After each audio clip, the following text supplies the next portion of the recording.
Hello and welcome you are students to my channel જ્ઞાન જો ધોરણ 11 અને 12 અંગ્રેજી અને સંસ્કૃત વિષયમાં આપણે અગાઉ કીધું છે એ પ્રમાણે જે નવી અભ્યાસ પદ્ધતિની શરૂઆત કરી છે, જેના થકી આપણે વિડીયો અપલોડ કરવાના પ્રયત્નો કરી રહ્યા છીએ. કોઈ પણ યુનિટ હોય, કોઈ પણ રીડ હોય, કોઈ પણ પાઠ હોય, કોઈ પણ કાવ્ય હોય કે ગ્રામરનો ટોપિક હોય, આપણે સંપૂર્ણ અભ્યાસનો પ્રયત્ન કરી રહ્યા છીએ. અને એ અંતર્ગત આપણે અત્યારે ધોરણ 11 સંસ્કૃત વિષયમાં પાઠ 11 પૃથુ ચરિતમ એટલે કે પૃથુનું ચરિતનો સંપૂર્ણ અભ્યાસ કરીશું. અગાઉ આપણે વિડીયો અપલોડ કર્યા છે એ જ પ્રમાણે જે તે પાઠ છે એની સંપૂર્ણ સમજૂતી મેળવીશું, એટલે કે એની પ્રસ્તાવના પણ હશે, એના જે પણ ચિત્રો એડ કર્યા છે આપણે કે ઇમેજીસ છે, જેથી આપણને વધુ સારી રીતે સમજૂતી મેળવી શકાય. ત્યારબાદ આપણે એનો સ્વાધ્યાય અને સ્વાધ્યાયમાં પણ ઇમ્પોર્ટન્ટ પ્રશ્નો, અને ભલે આપણા ટેક્સ્ટબુકમાં અમુક પ્રકારના સ્વાધ્યાય નથી, પણ એક્ઝામ ઓરિએન્ટેડ જે પણ નવા સુધારા થયા છે એ પણ આપણે ઉમેરવાનો પ્રયત્ન કર્યો છે. તો ચોક્કસ જોતા રહેશો. વિડીયો ગમે તો લાઇક અને વિદ્યાર્થીઓ માટે શેર અને વધુ વિડીયો માટે સબસ્ક્રાઈબ. પૃથુચરિતમ પ્રસ્તાવનાની વાત કરીએ. પ્રસ્તાવના ખાસ સમજવી પડશે, જેથી એક બેકગ્રાઉન્ડ આપણને મળી રહે. અને ખાસ જ્યારે લાંબા પ્રશ્નો જે છે, ખાસ કરીને રેફરન્સીસ એટલે કે સંદર્ભો છે, સમીક્ષાત્મક નોંધ છે અને વિવરણાત્મક નોંધમાં પણ ક્યાંક આનો આપણે ઉલ્લેખ કરી શકીએ, એટલે કે આપણું કન્ટેન્ટ ખૂટે નહીં. તો જોઈએ, વ્યાસની રચના મનાતા 18 પુરાણોમાં કેટલા પુરાણો છે એની વાત કરીશું. 18 પુરાણોનું સંસ્કૃત સાહિત્યમાં વિશિષ્ટ સ્થાન છે. અહીંયા આપણે એ પણ સમજીશું કે પુરાણો 18 છે અને પુરાણોની રચના જે છે એ વ્યાસ મુનિએ કરી છે અને એનું વિશિષ્ટ સ્થાન છે.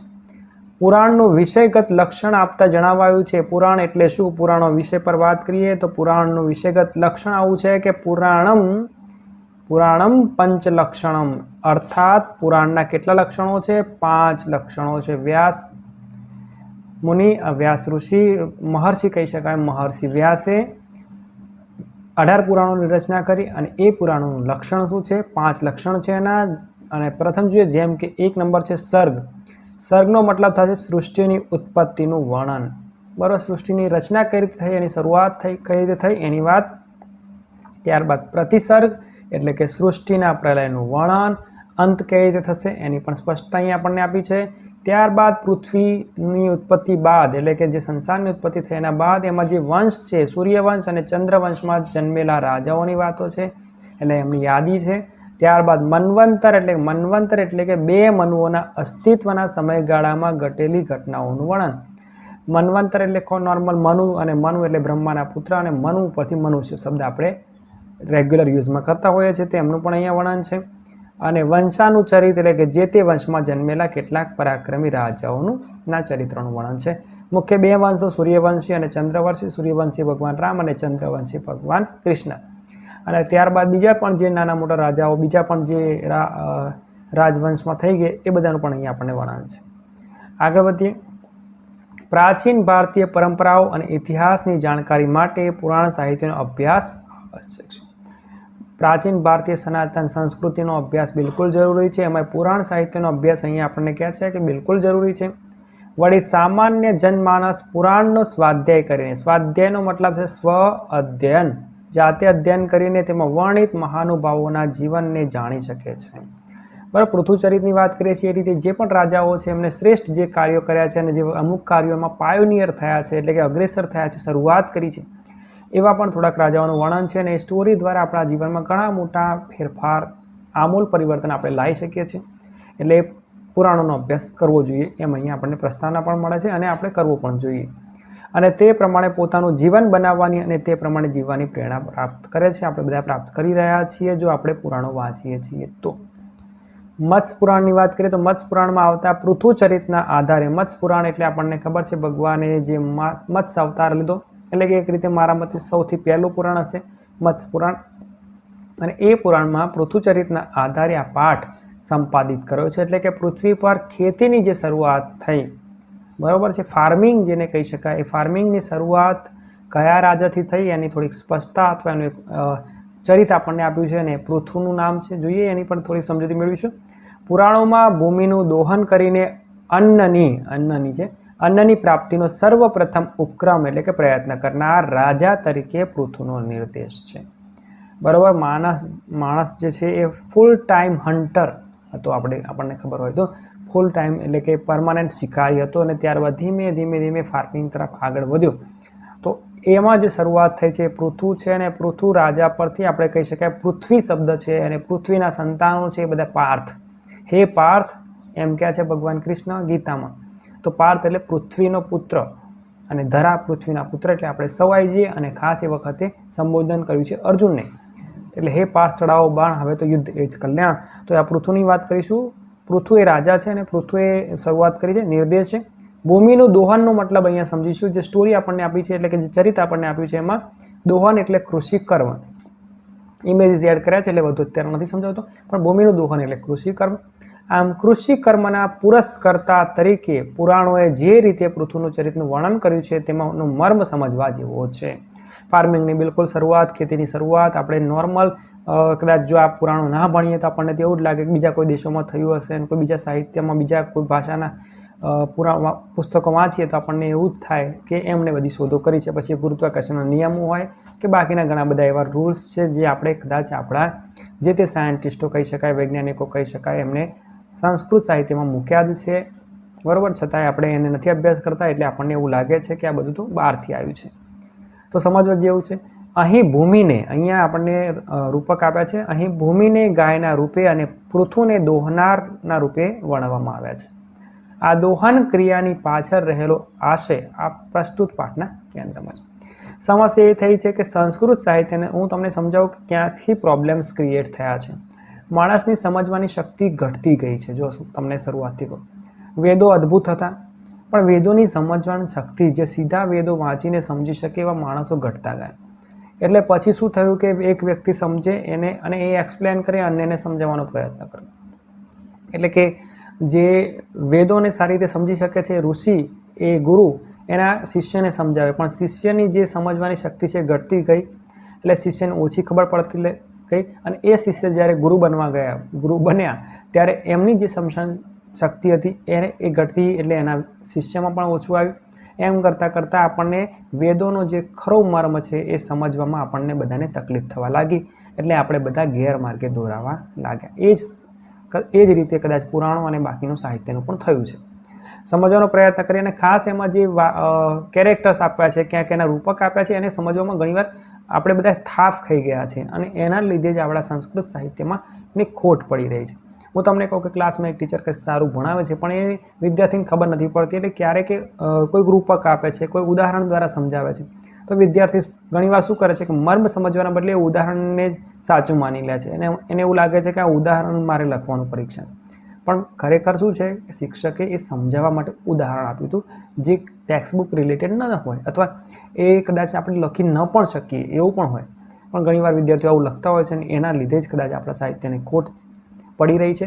પણ આગળ વધીએ તો આપણે જોઈ રહ્યા છીએ એક ચિત્ર, અને ચિત્રમાં એક રાજા છે, એક યુદ્ધ કરતો હોય એવો રાજા. તો જોઈએ, શરૂઆત કરીએ, અને ખાસ ઇમેજીસ એડ કર્યા છે જેથી તમને થોડી વધુ સ્પષ્ટતા મળશે. સ્વયંભૂ નામના મનુના વંશમાં અંગ નામનો એક રાજા થઈ ગયો. તે દયાળુ અને ધર્મનિષ્ઠ હતો. અંગ રાજા જે છે એ તો દયાળુ અને ધાર્મિક છે, યાદ રાખીશું. પણ એનો એક પુત્ર થયો વેન. વેન નામનો એનો પુત્ર હતો જે ક્રૂર રાજા હતો. ઋષિઓએ તેને મારી. આ વેન જે છે એની થોડીક વાત કરીએ, નીચે આપણે જોયું કે પૂરી સમજૂતી પણ મેળવવાના છે. પણ વેન અધર્મી અને ક્રૂર રાજા હતો, અને એને પ્રજાને હેરાન કરી, એને જે સજ્જનોને સત્કારવા જોઈએ પણ એના બદલે એને દુર્જનોને સત્કાર કર્યો, અને સજ્જનો જે છે એમને પરેશાન કર્યા, અને એના લીધે ચોરોની બધી પ્રવૃત્તિ, એટલે ખરાબ તત્વો ચોમેર ફેલાઈ ગયા, અને ખરાબ પ્રવૃત્તિઓ વધતી ગઈ. અને એના લીધે જ બરાબર છે, એના લીધે શું થયું કે જે સજ્જનો છે એમનું ધન અને ધાન્ય દુર્જનોએ ચોરી લીધું. ત્યારબાદ આ પરિસ્થિતિ આગળ વધતા ગઈ, અને એ પરિસ્થિતિના લીધે શું થયું કે ઋષિએ તેને પછી એને મારી નાખ્યું. કોને મારી નાખ્યું? આપણે જોઈએ, ઋષિઓએ વેનને મારી નાખ્યું. અને ઋષિઓએ શું કર્યું? તેના પુત્ર દયાળુ અને ધર્મનિષ્ઠ એવા પુત્રને રાજા બનાવ્યો. એનું નામ છે પૃથુ. પૃથુને રાજા બનાવ્યો. હવે જ્યારે નવો રાજા બન્યો ત્યારે પરિસ્થિતિ શું હતી? તો નવો રાજા બન્યો ત્યારે એ સમયે જે પ્રજા હતી એ ભૂખી હતી અને ત્રાહિત હતી. બરાબર છે? મીન્સ કે જે ધરતી છે એના ઉપર જે યજ્ઞો થવા જોઈતા હતા, ધરતીનું જે પાલન પોષણ થવું જોઈતું હતું એ થયું નહીં, અને એના લીધે અન્ન પકવવાની જે પૃથ્વીનો ધર્મ હતો એ ભૂલી ગઈ, અને એના લીધે પ્રજાને અન્ન ના મળ્યું એટલે પ્રજા ભૂખી અને ત્રાહિત હતી. ત્યારબાદ આગળ વધતા હવે પ્રજાને શાની જરૂર હતી ભાઈ? હવે નવો રાજા બની ગયો છે અને જૂનો રાજા તો કદાચ આપણે વેન એવો હતો કે જેના પાસે માગવા માટે કોઈ જાય પણ નહીં, પણ હવે નવો રાજા આવી ગયો. તો નવો રાજા જે છે એની પાસે પ્રજા ગઈ તો પ્રજાને અન્નની જરૂર હતી. પ્રજાએ નવા રાજાને પાસે અન્નની માગણી કરી, બરાબર છે. હવે અન્નની પ્રાપ્તિ કરી તો હવે શું થયું? પૃથુ ધર્મ વિહોણી પૃથ્વીને બાળી નાખવા તૈયાર થયો. પૃથુ પાસે જ્યારે આ માગણી આવી ત્યારે એને વિચાર્યું કે આ પૃથ્વી જે છે આપણું કંઈ કામ કરતી નથી. એટલે નોર્મલ આપણે ખેતી બધું પતી જાય અને પછી આપણે જેમ કે ડાંગર હોય તો એનું બધું સળગાઈ મારીએ ભૂસું, એ પરિસ્થિતિની આપણે કલ્પના કરીએ. અને એ રીતે રાજા જે છે પૃથ્વી ગુસ્સે થાય અને હવે જે ધર્મ વિહોણી પૃથ્વી છે એને બાળી નાખવા, તમે જોઈ રહ્યા થોડો ગુસ્સા જેવું દેખાશે, અને એ રીતે પૃથ્વીને બાળી નાખવા તત્પર થાય. હવે ત્યારે પૃથ્વી જે છે એ ગાયનું રૂપ નીચે દોર્યું છે આપણે, અને ગાયનું રૂપ લીધું અને પૃથ્વી ત્યાંથી ભાગી. તો આ ધરતી જે છે એને ગાયનું રૂપ લીધું અને નાસી જવા તત્પર પડી. પૃથ્વી તેની પાછળ દોડી. અહીંયા આ રીતે આપણે ચિત્ર દ્વારા સમજાવવાનો પ્રયત્ન કરી રહ્યો છે કે એક પૃથ્વી છે અને પૃથ્વી જે છે એને ગાયનું રૂપ લીધું અને પછી ભાગી. આ એક રૂપક છે એટલે પછી આપણે આ બધા ભૂલો કાઢવા જઈશું તો નહીં મેળવે. તો આ રીતે પૃથ્વી જે છે એને ગાયનું રૂપ લીધું અને ભાગી. તો પૃથ્વી ગાયનું રૂપ લઈ ભાગી. અંતે એ થાકી ગઈ હશે અને એક જગ્યાએ ઊભી રહી. અને આપણે જોયું એ પ્રમાણે રાજા ઘોડા પર હતો.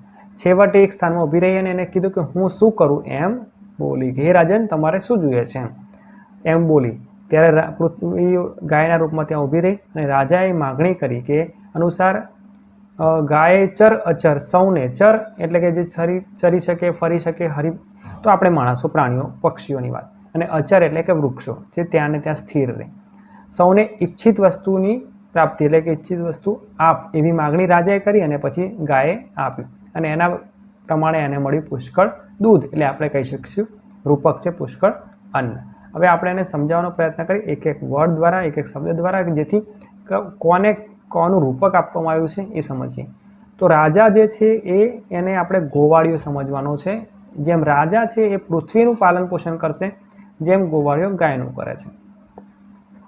તો રાજા પૃથ્વીને સાચવશે, જેમ ગોવાળિયો ગાયને સાચવશે. પૃથ્વી એટલે કે જમીન પ્રત્યે પ્રેમ રાજાએ બતાવવો પડશે, જેમ ગોવાળિયો ગાય પ્રત્યે પ્રેમ બતાવે છે. પૃથ્વીને આપણે શરદ અને વસંત ઋતુમાં એટલે કે બે સમયે આપણે ખેતી કરવાની છે અને એનું રૂપક આપ્યું છે કે ગાયને આપણે સવાર સાંજ દોહીએ છીએ. પૃથ્વીને એટલે જમીનનું ખેડાણ અને વાવેતર કરવું પડશે અને એને આપણે કહીશું કૃષિ કર્મ. અને એ જ રીતે અહીંયા ગાયનું દોહન કર્મ છે, ગાયનું દોહન. પૃથ્વીને આપણે વ્યવસ્થિત રીતે પાલીશું, પોષણ કરીશું તો આપણને મળશે પુષ્કળ અન્ન, જેમ આપણને મળે છે ગાયથી દૂધ. એટલે અહીંયા બંનેને સમજીશું. ઇઝી છે આ બધું, થોડુંક બે વાર પ્રેક્ટિસ વાંચીશું તો તરત ખબર પડશે કે એક ગાય એ રીતે પૃથ્વી, રાજા જે છે એ ગોવાળિયો, એ રીતે આપણે તુલના કરીશું. અને જમીન પ્રત્યે પ્રેમ એટલે ગાય પ્રત્યે પ્રેમ દર્શાવીશું. ગાય પ્રત્યે પ્રેમ એટલે ટૂંકમાં અહીંયા બંનેના એ રીતે રૂપક આપ્યા છે કે ખૂબ જ સરળતાથી આપણને ખબર પડે. અને ગાયને જેમ દોહી એમ કૃષિ કર્મની અહીંયા શરૂઆત થઈ. ત્યારબાદ આપણે આપણું કન્ટેન્ટ જોઈશું અને સમજવાનો પ્રયત્ન કરીશું. બિલકુલ બંને બાજુ, એક બાજુ ગુજરાતી, એક બાજુ સંસ્કૃત આપ્યું છે એટલે સરળતાથી આપણે સમજી શકીશું. ચોક્કસ એ પણ ધ્યાન રાખીશું કે આની PDF ડિસ્ક્રિપ્શન લિંકમાં પણ હોઈ શકે છે, પણ એ એક્સપાયર થઈ જશે.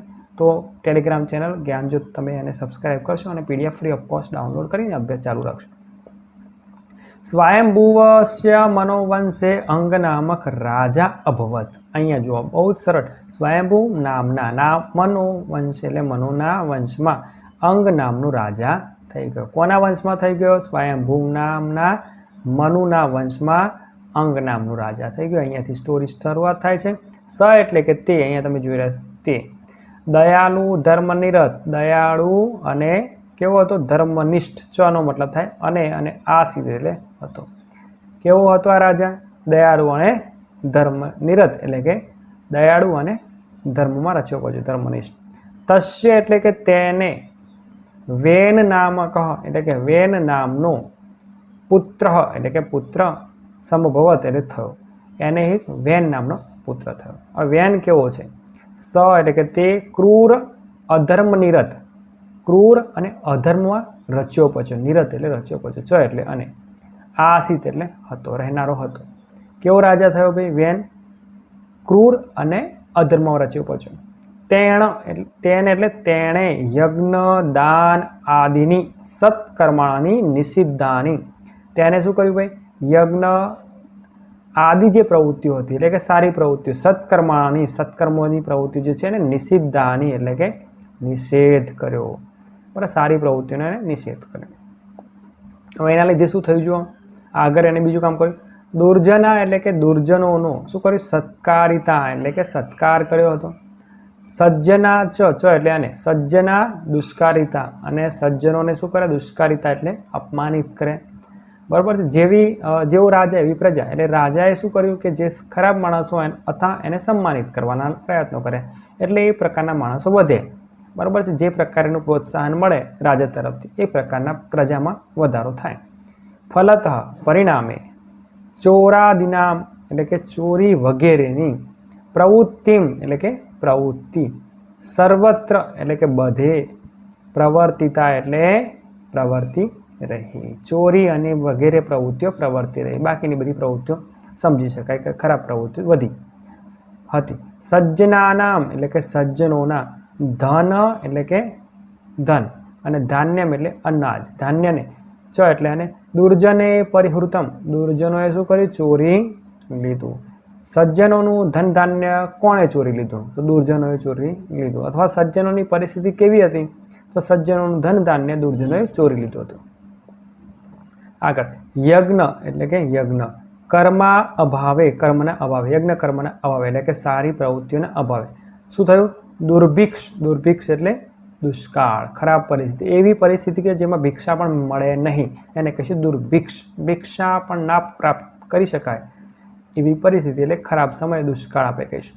પ્રાવર્ત પ્રવર્ત્યો હતો. ભૂતલમ એટલે કે જમીન કેવી થઈ? યજ્ઞ દાન રહિતમ, યજ્ઞ અને દાન વગરની, નિર્ધર્મમ ચ સજ્જાતમ કેવી થઈ હતી? ધર્મ વિહોણી થઈ હતી. જે જમીન છે એના પર કોઈ યજ્ઞ ધર્મ થવા ધાર્મિક પ્રવૃત્તિ નથી થતી, એટલે પૃથ્વી પણ ધર્મ વિહોણી થઈ. ધર્મ વિહોણી થઈ એટલે પૃથ્વીનો જે ધર્મ છે, શું ધર્મ છે? ચર અચર એટલે કે તમામ પ્રાણી સૃષ્ટિને, વનસ્પતિઓને બધાને આપવાનું છે જે એને જરૂર છે. ઓક્સિજનની જરૂર છે તો ઓક્સિજન, અને બાકીનાને જે પણ ખોરાકની જરૂર છે, અન્ન બધું, ફળ ફ્રૂટ એ બધું આપવું, પણ એને ધર્મનો ત્યાગ કર્યો એમ કહી શકાય. અસ્યા એટલે કે આ, દુરાવસ્થાયામ ખરાબ પરિસ્થિતિ, વિષમ પરિસ્થિતિમાં, પ્રજા રક્ષણાર્થમ પ્રજાના રક્ષણ માટે પણ પ્રવૃત્ત થયું ભાઈ? ઋષય પ્રવૃત્તા, રાજા ઋષિઓ પ્રવૃત્ત થયા એટલે કે એક્ટિવ થયા. તઈ એટલે કે તેમણે શું કર્યું? તેમણે વેનો દંડિત મારિતસ્ય, વેનને દંડિત કર્યો અને મારી નાખ્યો. તદ અંતરમ ત્યાર પછી, ઋષય એટલે કે ઋષિએ, તસ્ય એટલે કે તેના, પૃથુ નામકમ પુત્ર, પૃથુ નામના પુત્રને રાજ્યાસને એટલે રાજગાદી પર, પ્રસ્થાપિતવંત ક્યાં શું કર્યો ભાઈ? રાજગાદી પર બેસાડ્યો.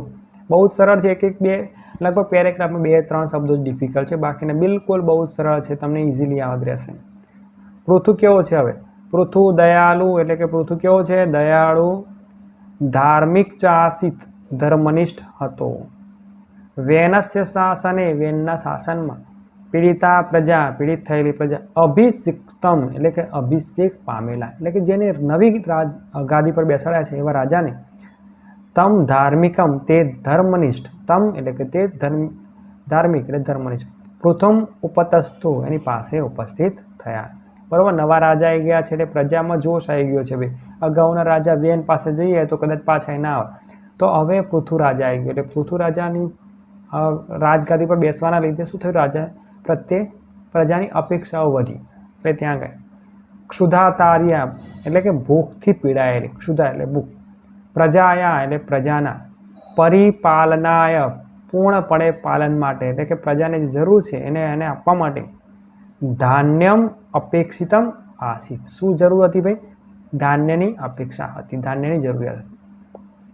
ભૂતલમ એટલે ધરતી, યજ્ઞ દાન રહિતમ, યજ્ઞ અને દાન વગરની, નિર્ધર્મમ ચ આસિત આપણે જોયું ધર્મ વિહોણી, નિર્ધર્મમ એટલે ધર્મ વિહોણી, આસિત એટલે હતી, થઈ ગઈ હતી ભાઈ. તાદ્રશમ એવી તેવી, બરાબર. ભૂતલમ એટલે કે ધરતીને, દ્રષ્ટવા એટલે કે જોઈને, પૃથુ એટલે કે પૃથ્વી શું કર્યું? તમ એટલે કે તેણે, દગ્ધુમ ઉદ્ધત અભવત બાળી નાખવા તૈયાર થયો. દગ્ધુમ એટલે બાળી નાખવા, ઉદ્ધત એટલે તૈયાર અને અભવત એટલે થયો. રાજાએ વિચાર્યું કે આવી પૃથ્વી આપણા શું કામની કે જે એનો ધર્મ ના બજાવે, તો એના માટે એને સળગાવી નાખવા માટે, બાળી નાખવા માટે તૈયાર થયો.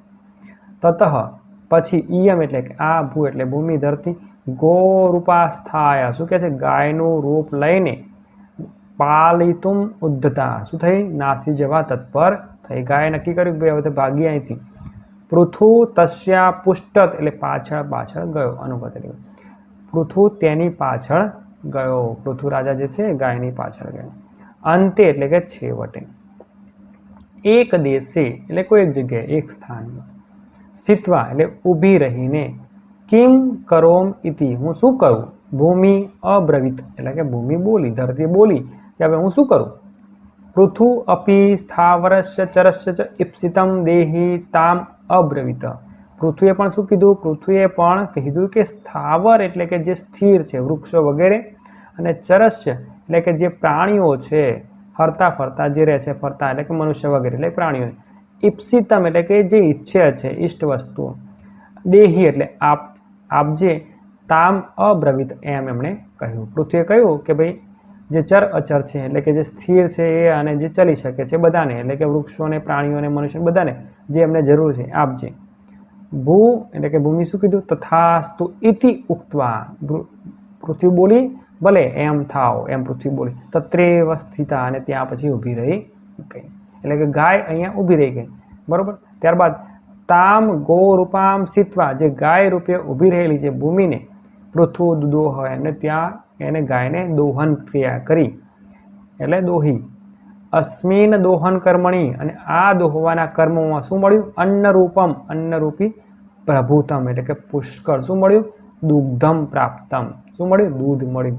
તેન અન્યન તે અન્ન વડે પૃથ્વીએ શું કર્યું, પ્રજા સંરક્ષિતા પ્રજાનું રક્ષણ કર્યું, અનુરંજિતા ચ અને એનું મનોરંજન કર્યું. એટલે ટૂંકમાં પ્રજાને જે જરૂરતી વસ્તુ એને મળી ગઈ અને એની રીતે પ્રજાનું મનોરંજન થયું, એમનું રક્ષણ થયું.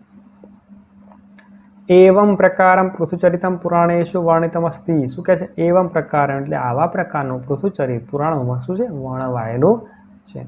વસ્તુતઃ હકીકતમાં શું કહી શકાય, ઇદમ એકમ રૂપકમ અસ્તિ આ તો એક રૂપક છે.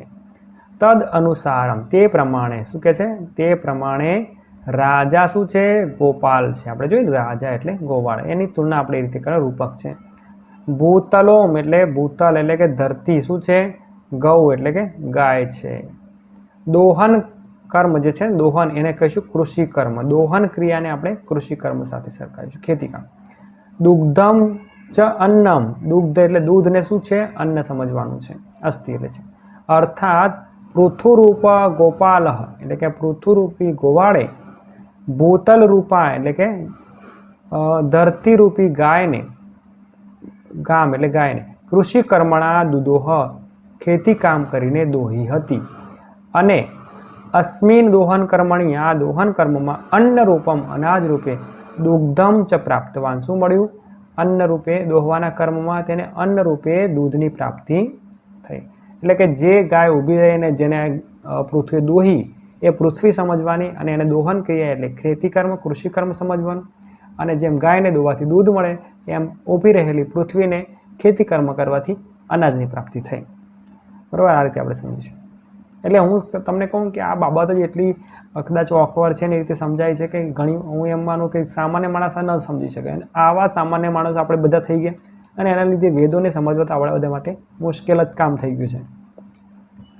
અને એના લીધે મિસકન્સેપ્શન આપણે કહીએ છીએ, ગેરસમજણ વધતી ગઈ, અને એના લીધે આપણને એનું ઇમ્પોર્ટન્ટ પણ કદાચ નથી ખબર પડતી. હવે અસ્ય રૂપકસ્યાયામ સંદેશ આ રૂપકનો સંદેશ આ છે.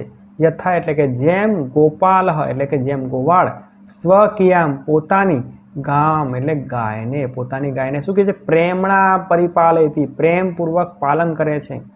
પરિપાલિત આપણને કહે ગાય કે ભેંસ જેના ઘરે હશે પ્રેમથી પાલન પોષણ કરતા હશે.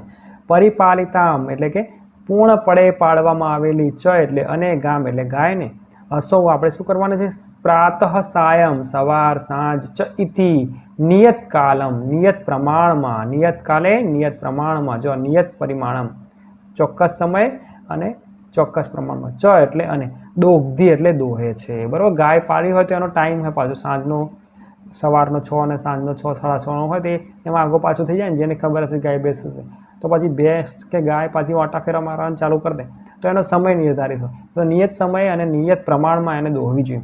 તથા તેમ રાજાએ અપી એટલે પણ સ્વકિયમ પોતાની, ભૂતલમ એટલે ધરતીને પ્રેમણા પરિપાલીએ પ્રેમથી પાળવી.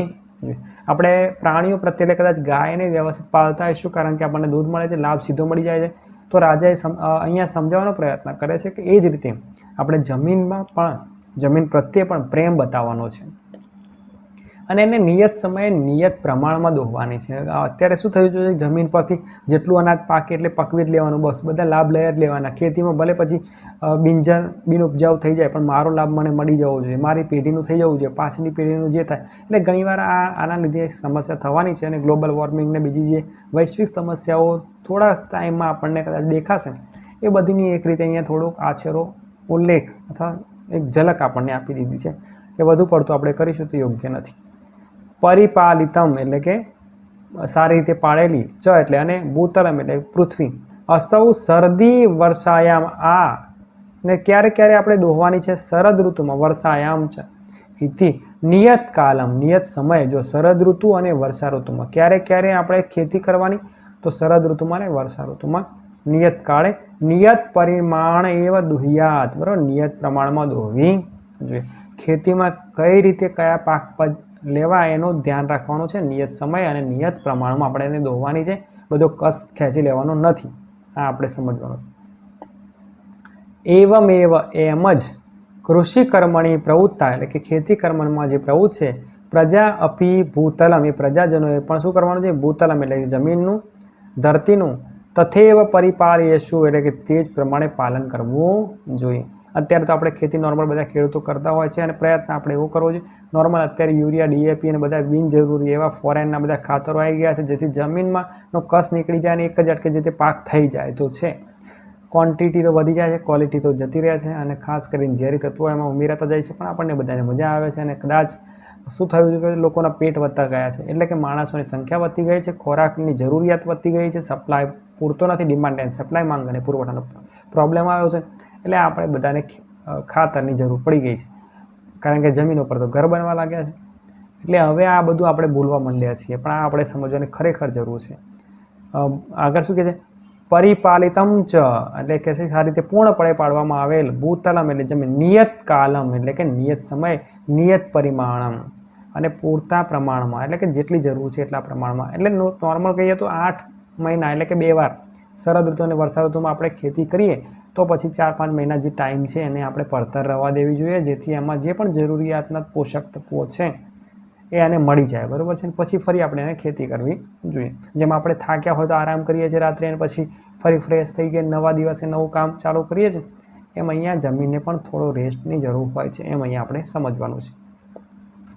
ચ દોહ્યું એટલે એને પછી દોહવાની જોઈએ, બરાબર છે, દોહવી જોઈએ. યતોહી કેમ કે, કારણ કે શું છે, આપણે હવે બહુધન આ ખાસ ખબર નહીં એ વખતે પુરાણોમાં અને એમાં પહેલું મત્સ્ય પુરાણ એટલે કે 5-6 હજાર વર્ષ પહેલાં પણ અમને ખબર પડી ગઈ હતી ને આ મને કદાચ સમજી શકાય કે જો આ વાક્ય એનું જ હોય તો બહુધાન્યો પ્રવૃત્તો અયમ, ઘણું બધું ધાન્ય મેળવવા માટે પ્રવૃત્ત થયેલો જનો એટલે માણસ, લોલુપ માણસ, જેવો કે છે લોભી મનવાળો માણસ, પુષ્કળ ધન મળી જવું જોઈએ, મને મળી જવું જોઈએ બસ, અને એના માટે લોભી મનવાળો મનુષ્ય ન ચેતસ જો નહીં ચેતે, ભૂતલમ રક્ષેત હાનિર ઇવ ભૂતલની રક્ષા નહીં કરે, ભૂતલમ અરક્ષે નહીં રક્ષા કરે તો હાનિર ઇવ ભવિષ્યથી નુકસાન જ થશે.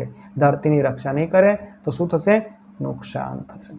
સ્પષ્ટ એક વાત કરીએ આમાં કે પુષ્કળ અનાજની પ્રાપ્તિ કરવામાં જે માણસ પ્રયત્નો છે, આપણે બધા પુષ્કળ અન્ન પ્રાપ્તિ માટેના પ્રયત્નો કરી રહ્યા છીએ, એટલે એના જમીનનું જે થવું હોય થાય. બરાબર, નોર્મલ આપણે હવે ના કહેવું જોઈએ પણ અમુક પ્રાણીઓ છે, પક્ષીઓ છે, જેમને આપણે અંડા ખાવા માટે બધું અલગ અલગ સિસ્ટમથી કામ કરી રહ્યા છીએ કારણ કે પુષ્કળ અન્ન આપણે ઈંડાની જરૂર છે આપણે ખાવા માટે. બોઇલરમાં જોઈ રહ્યા નવા ઇન્જેક્શન નાખીને વધુ માંસ બને એ પ્રકારના પ્રયત્નો છે. એ જ રીતે જમીનની પણ આપણે એ રીતે એને ખરેખર ખોટી રીતે એનો યુઝ કરી રહ્યા, મિસયુઝ કરી રહ્યા છે કે ભવિષ્યમાં આવનાર પેઢીને જમીન પણ વ્યવસ્થિત મળવાની નથી.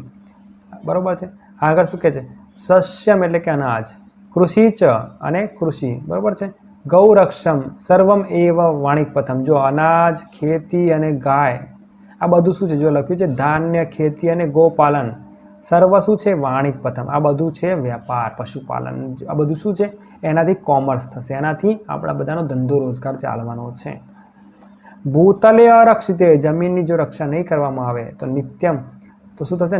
નશ્યમે એવમ ન સંશય. તો શું થશે? આ બધું જ જે છે વેપાર વણજ નાશ પામશે, એમાં કોઈ શંકા નથી. જમીનની રક્ષા નહીં કર, આપણી પાસે સોનું હશે, ડાયમંડ હશે, બધું બહુ બધા કપડાં, બધું મોબાઈલ નહીં, આઈફોન બધું હશે, પણ અનાજ નહીં હોય તો શું કરીશું? બરાબર. કોરોના ટાઈમે તમારા ઘરમાં કેટલા પૈસા હતા એનો કદાચ કોઈ ઇમ્પોર્ટન્ટ નહીં હોય. તમારા ઘરમાં કેટલું અનાજ છે અને કયા શાકભાજી અને કયા ફ્રૂટ ઇઝીલી અવેલેબલ છે એ તમને એનું ઇમ્પોર્ટન્સ ખબર પડી ગઈ હશે. જેને ખબર પડી તો આ વસ્તુ આપણે સમજીશું કે જમીન જે છે એને આપણે એ રીતે સેફ રાખવાની છે આપણા બધા માટે કે ભવિષ્યમાં આવનારને પેઢીને પણ એનાથી પૂરતા લાભ મળે. આપણા એકલા માટે ખાવાનું નથી.